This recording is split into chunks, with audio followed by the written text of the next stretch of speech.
Hello everyone, this is Pranay Kumar Singh from Academics for CSE।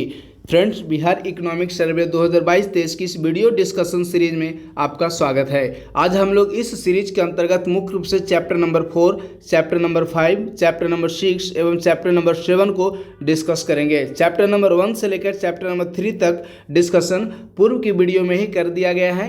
यदि आप लोग उस वीडियो को नहीं विजिट किए हैं तो प्लेलिस्ट में जाकर उस वीडियो को देख सकते हैं। तो आइए आज का इस डिस्कशन को हम लोग प्रारंभ करते हैं।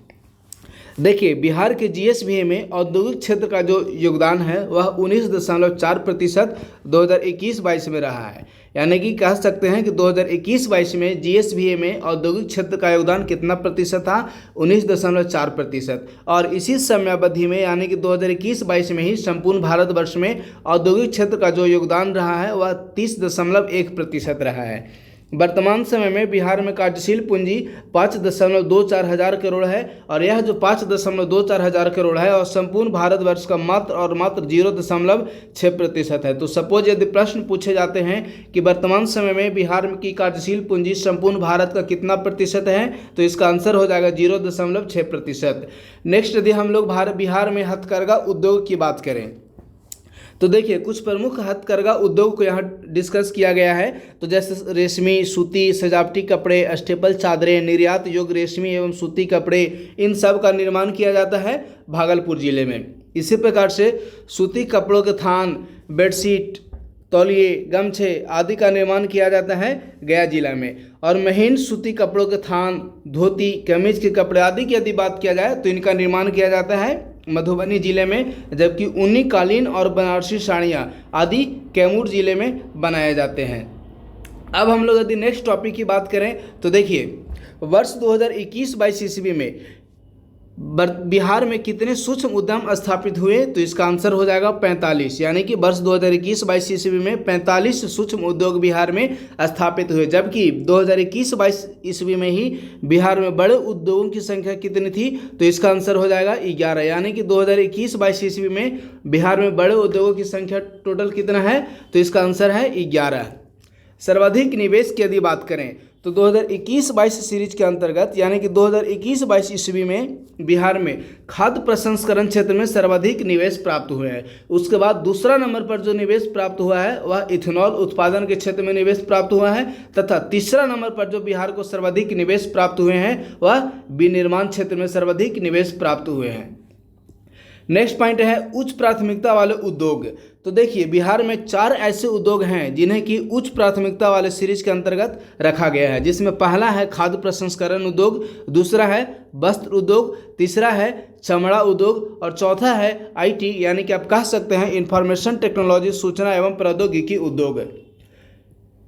अब हम लोग बात करते हैं बिहार में प्राथमिकता वाले उद्योगों की। तो देखिए बिहार में टोटल 9 उद्योग ऐसे हैं जिन्हें कि प्राथमिकता वाले उद्योगों की सूची में रखा गया है। तो इसमें पहला है प्लास्टिक एवं रबर, दूसरा उद्योग है छोटी मशीन निर्माण, तीसरा है स्वास्थ्य उद्योग, चौथा है नवीकरणीय ऊर्जा, पांचवा है सामान्य विनिर्माण, छठा है तकनीकी शिक्षा, सातवां है पर्यटन, आठवां है धातु एवं नौवां है इथेनॉल। यानी कि जो टोटल 9 उद्योग ऐसे हैं जिन्हें कि बिहार सरकार द्वारा प्राथमिकता वाले उद्योगों के अंतर्गत शामिल किया गया है। अब देखिए 2021-22 में खनन से जो बिहार सरकार को टोटल राजस्व की प्राप्ति हुई है वह 1766.14 करोड़ रुपया की कुल राजस्व बिहार सरकार को 2021-22 ईस्वी में खान उद्योग से प्राप्त हुई है। अब हम लोग बिहार में यदि पर्यटन की बात करें तो देखिए बिहार में जो 2021 ईस्वी में 25.01 लाख यानी कि आप कह सकते हैं कि कुल 25 लाख पर्यटक बिहार में 2021 ईस्वी में आए, जिसमें से यदि मंदार रज्जू मार्ग की बात किया जाए तो पर्यटन के विकास के लिए बिहार सरकार द्वारा अनेक कार्य किए जा रहे हैं। इसी कार्य के अंतर्गत बिहार के बांका जिले में मंदार रज्जू मार्ग का निर्माण किया जा रहा है। बिहार के गया जिले में कोटेश्वर धाम का निर्माण किया जा रहा है। इसी प्रकार से कालीबाग मंदिर का निर्माण बिहार के पूर्वी चंपारण जिले में किया जा रहा है। तो इसे आप लोग जरूर याद रखिएगा, हो सकता है कि मैच करने के लिए प्रश्न आ जाए कि कोटेश्वर धाम बिहार के किस जिले में अवस्थित है, या कोटेश्वर धाम का निर्माण बिहार के किस जिले में किया जा रहा है? तो इसका आंसर हो जाएगा गया। इसी प्रकार से कालीबाग मंदिर का निर्माण बिहार के किस जिले में किया जा रहा है? तो इसका आंसर हो जाएगा पूर्वी चंपारण। अब हम लोग बिहार के प्रमुख पर्वत की बात करते हैं। तो देखिए, प्रेतशिला पर्वत, डुंगेश्वरी पर्वत और ब्रह्मयोनी पहाड़ी, ये तीनों बिहार के गया जिले में स्थित है। बानावर पहाड़ी बिहार के जहानाबाद जिले में स्थित है। मुंडेश्वरी पहाड़ी कैमूर जिला में स्थित है और रोहतासगढ़ किला रोहतास जिला में स्थित है। देखिए, इन तीनों को आप लोग जरूर याद कर लीजिएगा। इसका कारण है क्योंकि प्रीवियस ईयर में बीपीएससी ने प्रश्न पूछ चुका है कि ब्रह्मयोनी पहाड़ी बिहार के किस जिले में अवस्थित है? तो इसका आंसर था गया। तो इसी प्रकार से गया में 3 प्रमुख पहाड़ियां अवस्थित हैं। पहली पहाड़ियां हैं प्रेतशिला पहाड़ी, दूसरी है डुंगेश्वरी पहाड़ी और तीसरी है ब्रह्मयोनी पहाड़ी। ये जो 3 पहाड़ी हैं बिहार के गया जिला में स्थित है। दूसरा है बानावर पहाड़ी, यह बिहार के जहानाबाद जिला में अवस्थित है। मुंडेश्वरी पहाड़ी कैमूर में अवस्थित है और रोहतासगढ़ का किला रोहतास जिला में स्थित है। अब हम लोग यदि कुछ वन्यजीव अभयारण्य की बात करें तो बिहार में टोटल 13 वन्यजीव अभयारण्य है। ध्रुव उद्यान का निर्माण बिहार के पूर्णिया जिले में किया जा रहा है। पीपरघाटी जैव विविधता पार्क बिहार के गया जिला में स्थित है। यानी कि प्रश्न पूछे जाते हैं कि पीपरघाटी जैव विविधता पार्क बिहार के किस जिले में है? तो इसका आंसर हो जाएगा गया। नेक्स्ट है मांझर कुंड जलप्रपात बिहार के सासाराम जिला में स्थित है। इसी प्रकार से शेरगढ़ का किला बिहार के किस जिला में स्थित है? तो इसका आंसर हो जाएगा सासाराम। नेक्स्ट यदि रबर डैम की बात करें तो देखिए, आप सारे लोग जानते होंगे कि रबर डैम का निर्माण बिहार के किस जिला में किया गया है? तो गया जिला में रबर डैम का निर्माण किया गया है। यह जो रबर डैम है यह टोटल एक 411 मीटर लंबा है तथा इसकी यदि ऊंचाई की बात करें तो 3 मीटर ऊंचा है रबर डैम। नेक्स्ट अब हम लोग चैप्टर नंबर 5 की बात करते हैं। तो देखिए, संपूर्ण भारत में जो श्रम शक्ति दर रहा है, संपूर्ण भारत का जो श्रम शक्ति दर रहा है वह है 58.4%। और यदि बिहार की श्रम शक्ति दर की बात करें तो बिहार का श्रम शक्ति दर है 42.2%। यानी कि यदि राष्ट्रीय औसत से बिहार की औसत की बात करें तो राष्ट्रीय औसत 58.4% से बिहार का जो औसत है 42.2%, वह 16.2% कमी है। यानी कि प्रश्न पूछे जाते हैं कि बिहार की श्रम शक्ति दर राष्ट्रीय औसत से कितना प्रतिशत कम है? तो इसका आंसर हो जाएगा 16.2%। नेक्स्ट है बिहार में महिला श्रम शक्ति सहभागिता दर 11.3% है, जो कि सभी राज्यों में सबसे कम है। यानी कि जो बिहार में महिला श्रम शक्ति सहभागिता दर है वह मात्र 11.3% है और इस श्रेणी में बिहार का सभी राज्यों में न्यूनतम स्थान है। नेक्स्ट है शहरी महिला श्रम शक्ति सहभागिता दर, वह मात्र 6.9% है। इसी प्रकार से बिहार की जो कामकाजी उम्र है वह 15 से 64 वर्ष तक की उम्र के व्यक्ति को कामकाजी यानी कि कार्यशील माना गया है। अब हम लोग देखिए राज्यों में श्रमिक जनसंख्या अनुपात को देख लेते हैं। तो सबसे पहले हम लोग बिहार में श्रमिक जनसंख्या अनुपात को देखते हैं। तो देखिए, बिहार में श्रमिक जनसंख्या की यदि ओवरऑल की बात किया जाए, श्रमिक जनसंख्या अनुपात ओवरऑल श्रेणी में 40.1% रहा है। जबकि यदि ग्रामीण की बात किया जाए तो बिहार के ग्रामीण क्षेत्र में जो श्रमिक जनसंख्या अनुपात है वह 40.5 है, जबकि शहरी क्षेत्र में 36.1 है। लेकिन यदि ओवरऑल बिहार की बात किया जाए तो ओवरऑल बिहार में श्रमिक जनसंख्या अनुपात 40.1% रहा है। और यदि भारत की श्रमिक जनसंख्या अनुपात की बात करें तो 55.7 भारत का श्रमिक जनसंख्या अनुपात रहा है, 55.7। श्रमिक जनसंख्या अनुपात के मामले में बिहार का स्थान भारत में न्यूनतम है। श्रमिक जनसंख्या अनुपात के मामले में बिहार का जो स्थान है 40.1 वह भारत में न्यूनतम है। अब हम लोग बात करते हैं महिला श्रमिक जनसंख्या अनुपात की। तो देखिए, संपूर्ण भारतवर्ष में महिला श्रमिक जनसंख्या जो अनुपात है ना वह बिहार में सबसे कम है, मात्र 11.1%। और शहरी क्षेत्र में भी सबसे कम है, वह 5.7%। अब हम लोग बात कर लेते हैं निर्भरता अनुपात की कि बिहार में की निर्भरता अनुपात और भारत की निर्भरता अनुपात कितनी है। तो देखिए, यदि बिहार की निर्भरता अनुपात की बात करें तो 58.3 बिहार में निर्भरता अनुपात है, और संपूर्ण भारतवर्ष की यदि निर्भरता अनुपात की बात करें तो 44.3 संपूर्ण भारतवर्ष का निर्भरता अनुपात है। और सिर्फ बिहार की बात करें तो सिर्फ बिहार की जो निर्भरता अनुपात है वह मात्र 58.3 है। यदि ग्रामीण क्षेत्र में निर्भरता की बात करें तो ग्रामीण क्षेत्र में बिहार की निर्भरता अनुपात है 59.5, और शहरी क्षेत्र में बिहार की जो निर्भरता अनुपात है वह है 48.3। इसी प्रकार से यदि भारत की ग्रामीण क्षेत्र में निर्भरता अनुपात की बात करें तो वह है 47.0, और यदि शहरी क्षेत्र में भारत की निर्भरता अनुपात की बात करें तो वह है 38.3, और ओवरऑल यदि भारत की बात करें निर्भरता अनुपात की तो वह है 44.3, जबकि ओवरऑल बिहार की जो निर्भरता अनुपात है वह है 58.3। अब हम लोग नेक्स्ट पॉइंट को देखते हैं। तो देखिए, जो नेक्स्ट पॉइंट है वह है राज्य में बेरोजगारी दर। तो यदि बिहार की ओवरऑल बेरोजगारी दर की बात करें तो बिहार का जो ओवरऑल बेरोजगारी दर है वह है 5.1%। बिहार की जो ओवरऑल बेरोजगारी दर कितनी है? 5.1%, जबकि संपूर्ण भारतवर्ष की जो ओवरऑल बेरोजगारी दर है वह है 4.6%, और बिहार की ओवरऑल बेरोजगारी दर है 5.1%। अब देखिए, बेरोजगारी दर के मामले में बिहार में जो शहरी क्षेत्र की जो बेरोजगारी दर है ना वह ग्रामीण क्षेत्रों की तुलना में ज़्यादा है, यानी कि बिहार के शहरी क्षेत्रों में बेरोजगारी दर ज़्यादा है ग्रामीण क्षेत्र की तुलना में।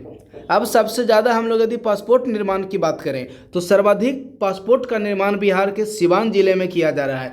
यानी कि सपोज करते हैं बिहार में एक वर्ष में टोटल 100 यदि पासपोर्ट का निर्माण हुए हैं तो उसमें से 16.5 पासपोर्ट का निर्माण सिवान जिला में हुआ है, तथा 13.8 पासपोर्ट का निर्माण गोपालगंज जिले में हुए हैं। यानी कि बिहार में सर्वाधिक पासपोर्ट का निर्माण पहले नंबर पर सिवान जिले में किया गया है, तथा दूसरे नंबर पर गोपालगंज जिले में सर्वाधिक पासपोर्ट का निर्माण किया गया है। अब हम लोग एक और महत्वपूर्ण आंकड़े को यदि देखें तो देखिए, वर्ष 2021-22 ईस्वी में बिहार में टोटल 462 बाल मजदूरों को मुक्त करवाया गया है। यानी कि प्रश्न पूछ लिए जाते हैं एग्जाम में कि वर्ष 2021-22 ईस्वी में आर्थिक सर्वेक्षण 2022-23 ईस्वी के अनुसार कितने बाल मजदूरों को मुक्त कराया गया है, तो इसका आंसर हो जाएगा 462 बाल मजदूरों को वर्ष 2021-22 ईस्वी में मुक्त कराया गया है इकोनॉमिक सर्वे 2022-23 की डाटा के अनुसार। इसी के अंतर्गत एक और पॉइंट है कि न्यूनतम मजदूरी अधिनियम को वर्ष 1948 ईस्वी में लागू किया गया था। अब हम लोग चैप्टर 6 को यदि देखें तो देखिए, परिवहन एवं संचार क्षेत्र में 2011 से 2019 की अवधि के अंतर्गत 10.3% की वृद्धि देखने को मिली है। तो वहीं यदि 2021 से 22 की अवधि की बात करें तो इसमें टोटल 20.4% की वृद्धि हुई है परिवहन एवं संचार के क्षेत्र में। अब हम लोग देख लेते हैं वृद्धि दर। देखिए, वायु परिवहन में 2021-22 में 54.4% की वृद्धि हुई है। इसी प्रकार से यदि पथ परिवहन की बात करें तो 2021-22 में 31.8% की वृद्धि हुई है। रेल परिवहन में 3.1% की वृद्धि हुई है, तथा जल परिवहन में 5% की वृद्धि हुई है वर्ष 2021-22 ईस्वी में। तो सर्वाधिक वृद्धि हुई है, पहले नंबर पर सर्वाधिक वृद्धि हुई है वायु परिवहन में 54.4% का। उसके बाद दूसरा सर्वाधिक वृद्धि हुआ है पथ परिवहन में 31.8% का, और तीसरा सर्वाधिक वृद्धि हुई है जल परिवहन में 5% का, और चौथा सर्वाधिक वृद्धि हुई है रेल परिवहन में 3.1% का। अब देखिए, सड़क दुर्घटना में 2020 की तुलना में 2021 ईस्वी में 10.7% की वृद्धि हुई है सड़क दुर्घटना में, जबकि इसी समय अवधि में संपूर्ण भारत में 13.6% की सड़क दुर्घटना में वृद्धि हुई है। अब यदि सड़क की घनत्व की बात करें तो देखिए, सबसे पहली बात तो यह है कि सड़क घनत्व के मामले में बिहार का स्थान संपूर्ण भारत में तीसरा है। पहला स्थान पर केरल है, दूसरा स्थान पर वेस्ट बंगाल है, और तीसरा स्थान पर अपना बिहार है। राष्ट्रीय घनत्व है सड़क का 1652.3 किलोमीटर, जबकि बिहार में 3166.9 किलोमीटर है। सड़क घनत्व के मामले में बिहार का स्थान भारत में तीसरा है नेशनल हाईवे। यदि राष्ट्रीय राजमार्ग की बिहार में बात करें तो वर्तमान समय में टोटल 5,977 किलोमीटर राष्ट्रीय राजमार्ग बिहार में स्थित हैं। अब देखिए राष्ट्रीय राजमार्ग की घनत्व की यदि बात करते हैं तो राष्ट्रीय राजमार्ग के घनत्व के मामले में बिहार का स्थान भारत में तीसरा है। पहला है पंजाब का 81.5 किलोमीटर है, दूसरा हरियाणा का है 73.7 किलोमीटर है और तीसरे स्थान पर संपूर्ण भारत में बिहार का स्थान है जो कि 63.1 किलोमीटर है और राष्ट्रीय घनत्व है राष्ट्रीय राजमार्ग का 42.9 किलोमीटर। यानी कि राष्ट्रीय उच्च पथ नेशनल हाईवे की डेंसिटी के मामले में बिहार का स्थान संपूर्ण भारतवर्ष में तीसरा है। 2016 से 22 की अवधि में बिहार में 1356 किलोमीटर नेशनल हाईवे का निर्माण किया गया और स्टेट हाईवे वर्तमान समय में मात्र 3638 किलोमीटर स्टेट हाईवे है। यानी कि 5,977 किलोमीटर बिहार में वर्तमान समय में नेशनल हाईवे है और 3,638 किलोमीटर बिहार में वर्तमान समय में स्टेट हाईवे है। स्टेट हाईवे में घनत्व के मामले में बिहार देश में किस स्थान पर है तो 8वें स्थान पर है। स्टेट हाईवे के घनत्व के मामले में बिहार का स्थान देश में 8वां है, तो ही राष्ट्रीय राजमार्ग में घनत्व के मामले में बिहार का स्थान देश में तीसरा है। इसी प्रकार से यदि रेल नेटवर्क की बात करें तो देखिए 2016-17 से 2021-22 के मध्य बिहार में रेल नेटवर्क में 6.6% की वृद्धि हुई है। वर्तमान समय में 3,803 किलोमीटर की 2016-17 से 2021-22 ईस्वी के मध्य बिहार में रेल नेटवर्क में वृद्धि हुई है। वाहनों के रजिस्ट्रेशन के लिए बिहार सरकार द्वारा 2 पोर्टल का निर्माण किया गया है। पहला पोर्टल है वाहन 4.0 और दूसरा पोर्टल है सारथी 4.0। तो आप लोग इसे याद रखिएगा। सपोज यदि प्रश्न पूछे जाते हैं कि बिहार सरकार द्वारा प्रारंभ किया गया पोर्टल सारथी 4.0 का संबंध किससे है तो इसका आंसर हो जाएगा वाहनों के रजिस्ट्रेशन। आंसर हो जाएगा इसका वाहनों के रजिस्ट्रेशन। देखिए Bihar state road transport corporation की स्थापना किया गया था 1959 ईस्वी में। अब हम लोग चैप्टर 7 की बात करते हैं जो कि आज की इस सेशन का लास्ट चैप्टर है। चैप्टर 7 का संबंध ई गवर्नेंस से है।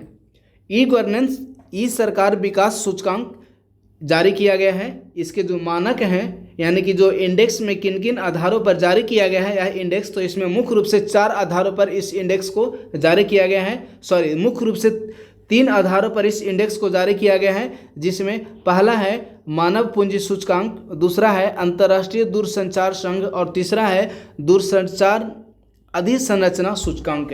इन्हीं तीनों को मिलाकर ई सरकार विकास सूचकांक को जारी किया गया है।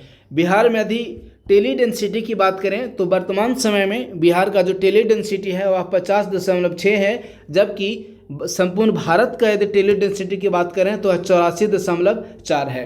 इसी प्रकार से यदि इंटरनेट डेंसिटी की बात करें तो वर्तमान समय में बिहार का इंटरनेट डेंसिटी है 31, जबकि संपूर्ण भारतवर्ष के यदि इंटरनेट डेंसिटी की बात करें तो वह है 55.4। नेक्स्ट पॉइंट है दूरसंचार संबंधित शिकायत जानकारी के लिए बिहार सरकार द्वारा एक एप्लीकेशन जारी किया गया है जिसका नाम है रो एप्लीकेशन। यानी कि बिहार सरकार द्वारा जो रो एप्लीकेशन जारी किया गया है उसका संबंध किससे है, दूरसंचार संबंधित शिकायत एवं जानकारी प्रदान करने के लिए। देश का सबसे लंबा डबल डेक फ्लाईओवर का निर्माण किया जा रहा है। बिहार के सारण जिला के अंतर्गत छपरा में बिहार वन पोर्टल का निर्माण किया गया है। सूचना एवं प्रौद्योगिकी मंत्रालय द्वारा बिहार वन पोर्टल का निर्माण किया गया है। यानी कि प्रश्न सपोज यदि पूछ लिए जाते हैं कि बिहार वन पोर्टल का निर्माण किस मंत्रालय द्वारा किया गया है तो इसका आंसर होगा सूचना एवं प्रौद्योगिकी मंत्रालय। नेक्स्ट है कि सरकार की सभी सेवाओं को एक ही स्थान पर उपलब्ध कराने के लिए बिहार सरकार द्वारा सर्विस प्लस पोर्टल का निर्माण किया गया है। तो आप लोग जितने भी जो मैं पोर्टल बता रहा हूँ जैसे बिहार वन पोर्टल, रो एप्लीकेशन, सर्विस प्लस पोर्टल, आप लोग इसे अच्छे तरीके से याद कर लेंगे। नेक्स्ट है बिहार के सभी केंद्रीय जिला अनुमंडल जेल को 1 सितंबर 2022 ईस्वी से लाइव कर दिया गया है। ई ग्राम स्वराज का शुभारंभ किया गया है 2020-21 ईस्वी में। लोक वित्त प्रबंधन प्रणाली को प्रारंभ किया गया था 2009 ईस्वी में। लोक वित्त प्रबंधन प्रणाली प्रारंभ करने का उद्देश्य था केंद्रीय योजनाओं के क्रियान्वयन के लिए जो प्राप्त राशि है उसका मॉनिटरिंग करना। FRBM एक्ट 2006 ईस्वी में लागू किया गया था। और बिहार सरकार की एक और महत्वपूर्ण कार्य किए जा रहे हैं बिहार सरकार द्वारा, वह है मेगा सॉफ्ट। देखिए, पहली क्लास से लेकर 12वीं क्लास तक के बच्चों के नामांकन का डाटा उपलब्ध इस पोर्टल पर रहता है। नेक्स्ट है मुख्यमंत्री डिजिटल स्वास्थ्य योजना। मुख्यमंत्री डिजिटल स्वास्थ्य योजना को पायलट प्रोजेक्ट के रूप में मुजफ्फरपुर में परीक्षण किया गया था। यानी कि मुख्यमंत्री जो डिजिटल स्वास्थ्य योजना है वह सर्वप्रथम पायलट प्रोजेक्ट के रूप में मुजफ्फरपुर जिले में प्रारंभ किया गया था और इस पायलट प्रोजेक्ट के सफल परीक्षण के बाद वर्तमान समय में बिहार के 38 जिलों में मुख्यमंत्री डिजिटल स्वास्थ्य योजना को लागू कर दिया गया है। अस्पताल प्रबंधन सूचना प्रणाली के लिए बिहार सरकार द्वारा एक नया पोर्टल जारी किया गया है जिसका नाम है भव्या पोर्टल। नेक्स्ट है बिहार लोक सेवा अधिकार अधिनियम कब लागू किया गया है, तो इसका आंसर हो जाएगा वर्ष 2011 ईस्वी में बिहार सरकार द्वारा बिहार लोक सेवा अधिकार अधिनियम बिहार लोक सेवा अधिकार अधिनियम को लागू किया गया। नेक्स्ट है दृष्टि ऐप। तो देखिए, जल संसाधन विभाग की योजनाओं का निरीक्षण करने के लिए बिहार सरकार द्वारा दृष्टि ऐप को जारी किया गया है। गणितीय मॉडलिंग केंद्र वर्ल्ड बैंक के सहयोग से बिहार के कुछ प्रमुख जिले में, यानी कि बिहार के बाढ़ प्रभावित जिले में बाढ़ की आने से 72 से 100 घंटे पूर्व सूचना प्रदान करने के लिए वर्ल्ड बैंक के सहयोग से गणितीय मॉडलिंग केंद्र का निर्माण किया जा रहा है। यह जो गणितीय मॉडलिंग केंद्र है इसका मुख्य रूप से 5 नदी बेसिनों पर इसका निर्माण किया गया है, जिसमें पहला है गंगा, दूसरा है महानंदा, तीसरा है कोसी, चौथा है बागमती और 5वां है गंडक। यानी कि आप कह सकते हैं बिहार की जो महत्वपूर्ण नदियां हैं जिनसे कि बाढ़ आने की संभावना बहुत ज़्यादा बनी रहती है, उन नदी बेसिनों में गणितीय मॉडलिंग केंद्र का निर्माण बिहार सरकार द्वारा वर्ल्ड बैंक के सहयोग से किया गया है। यानी कि आप इसमें कुछ महत्वपूर्ण पॉइंट्स हैं जो कि परीक्षा के दृष्टिकोण से महत्वपूर्ण है। जैसे पहला इसमें तो यह महत्वपूर्ण है कि कितने नदी बेसिनों पर गणितीय मॉडलिंग केंद्र का निर्माण किया गया है, तो इसका आंसर हो जाएगा 5 नदी बेसिन पर गणितीय मॉडलिंग केंद्र का निर्माण किया जा रहा है। इसमें दूसरा जो महत्वपूर्ण सेक्शन है वह महत्वपूर्ण 5 नदियाँ हैं, यानी कि किन किन नदी बेसिनें हैं, गंगा, महानंदा, कोसी, बागमती और गंडक, ये 5 नदी बेसिन हैं जिस पर कि बिहार सरकार द्वारा वर्ल्ड बैंक के सहयोग से गणितीय मॉडलिंग केंद्र का निर्माण किया जा रहा है। नेक्स्ट है समेकित विद्युत विकास योजना शहरी क्षेत्र। देखिए, समेकित विद्युत विकास योजना की बात करें तो वर्तमान समय में सिर्फ और सिर्फ शहरी क्षेत्र में लागू है। इसे 2016-17 ईस्वी में प्रारंभ किया गया था। अब देख लेते हैं कि ई गवर्नेंस क्षेत्र के लिए बिहार सरकार को कितने पुरस्कार प्रदान किए जा चुके हैं। तो सर्वप्रथम बिहार सरकार को वर्ष 2014 ईस्वी में एलिकॉन 1.0 चुनावी गोपनीयता के संबंध में ई गवर्नेंस अवार्ड प्रदान किया गया था वर्ष 2014 ईस्वी में। इसी प्रकार से स्मार्ट ऊर्जा अधिसंरचना एवं राजस्व प्रशासन प्रणाली के लिए वर्ष 2016 ईस्वी में ई गवर्नेंस अवार्ड प्रदान किया गया। आपदा संपूर्ति के लिए वर्ष 2019 ईस्वी में प्रदान किया गया। कन्या उत्थान योजना पोर्टल के लिए वर्ष 2019 ईस्वी में ई गवर्नेंस अवार्ड प्रदान किया गया। अश्विन पोर्टल के लिए जो कि स्वास्थ्य विभाग का है वर्ष 2021 ईस्वी में ई गवर्नेंस अवार्ड प्रदान किया गया। इसी प्रकार से देखिए, अभी जो मैं बताया मेगा सॉफ्ट, जिसमें से कक्षा 1 से लेकर कक्षा 12 तक के बच्चों के नामांकन के डाटा इस पर उपलब्ध है। इसके लिए बिहार सरकार को वर्ष 2021 ईस्वी में ई गवर्नेंस अवार्ड से सम्मानित किया गया। इसी प्रकार से ई लाभार्थी के लिए भी जो कि समाज कल्याण विभाग द्वारा प्रारंभ किया गया है, वर्ष 2018 ईस्वी में ई गवर्नेंस अवार्ड से बिहार सरकार को सम्मानित किया गया। तो फ्रेंड्स, इस प्रकार से आज का जो यह सेशन था वह समाप्त हुआ।